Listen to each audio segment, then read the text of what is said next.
munaasabad ballaaran oo si heer sare loo soo agaasimay laguna furay sano dugsiyeedka cusub ee 2016 ilaa 17 ee dugsiga hoose dhexe Cabdulaahi ibn Cabbaas oo kamid ah dugsiyada ugu facaweyn gobolka Togdheer kana tirsan dalada waxbarashada ee Geeska Afrika. munaasabadan oo ka dhacday xarunta dugsigaasi ayaa waxa ka soo qayb galay culimaadudiin, waalidiin, ardayda dugsiga, sarkaal ka socday dalada Geeska Afrika, xubin ka socotay kormeerka wasaaradda waxbarashada ee gobolka Togdheer, maamulka iyo macallimiinta dugsiga Cabdulaahi ibn Cabbaas iyo marti sharaf kale. ugu horeyn waxa ka hadlay madasha maamulaha dugsiga Cabdulaahi ibn Cabbaas, Yuusuf Jaamac Warsame, oo si qoto dheer uga warramay heerka waxbarashada dugsiga. sidoo kale waxa ka hadlay goobta Ustaad Cabdiraxmaan Shire iyo Sheekh Xasan Abakar Maxamed Dhuuxyare oo ka tirsan maamulka dugsigaasi. waxa iyaguna ka hadlay munaasabada Cabdirashiid Xaaji Aadan oo kamid ah culimada waaweyn ee Soomaaliland iyo Shaafici Nuur Jaamac oo ka socday dalada waxbarashada ee Geeska Afrika.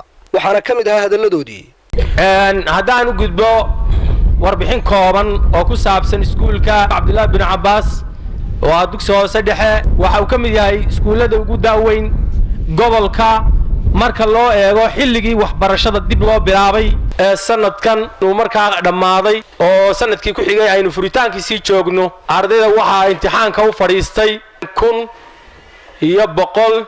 1,196 wax ku dhow 1,200 oo arday ayaa imtixaanka u fadhiistay. waxa fasalada aydka ka baxay oo form 1 u gudbay arday gaaraysa ugu yaraan 102 arday.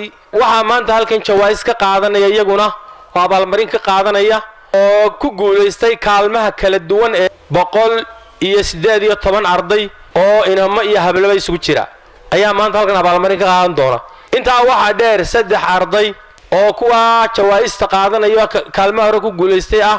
3 arday oo ugu sareeyay ardayda dugsiga dhexe waxay heli doonaan wax la yiraahdo majaan atafawuqi. tacliinta sanadkan bilaash bay ku dhiganayaan. ugu horeyn anshaxu waa nidaam lagu barbaariyo ardayda si ay akhlaaqdooda u wanaagsanaato, waana tiirka salka u ah waxbarashada arday kasta.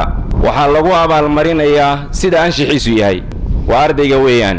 ardaygu waxa uu ku faa'iidayaa hore ugu soconayaa akhlaaqdiisa weeye. dooni mayna arday inta wax loo dhigo halka ka qaato suu doono u dhaqma inuu idin anfacaabaanu doonaynaa, inuu annaga anfacaabaanu doonaynaa, inuu isagu anfacaabaanu doonay. waxa soo kordhay afkaaro munxarifa oo haddii ardadaada ama ilmahaagu uu galo oo uu fikrada qaato aadan soo laabi karay. waxa soo kordhay oo aan la socotaan oo iminka jeelasha ku jira dad madaaris fara badan ama meelo badan oo tacliimeed gacanta ku haya oo aaminsan dadka joogaaba madax iyo minjo dhammaantood inay gaalayeen iyaga mooyaan oo dadku niyad wanaag iyo diin jacayl iyo baa loola tegay.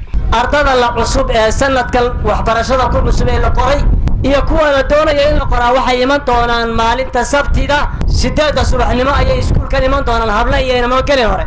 ubadkuna tacliinta waxa ugu wanaagsan markuu yar yahay. cilmiga yaraanta lagu bartaa waxa weeye kan naqshi fil hajar dhagax la xardhay waliga ka biimay. haddaad quraan ku shubto iyo carabi waad ku xaradhay. 10 ama 15 arday ee u sareeya dalka 3 bay ku lahaayeen halka markaa gobolkeenana markaa kaalinta labaad ay ahaayeen. dugsiga Cabdulaahi ibn Cabbaas waxa uu safka hore kaga jiraa dugsiyada ugu tayada fiican gobolka Togdheer. Ali Daahir Maxamed Boos, TV-ga Universal, Bro.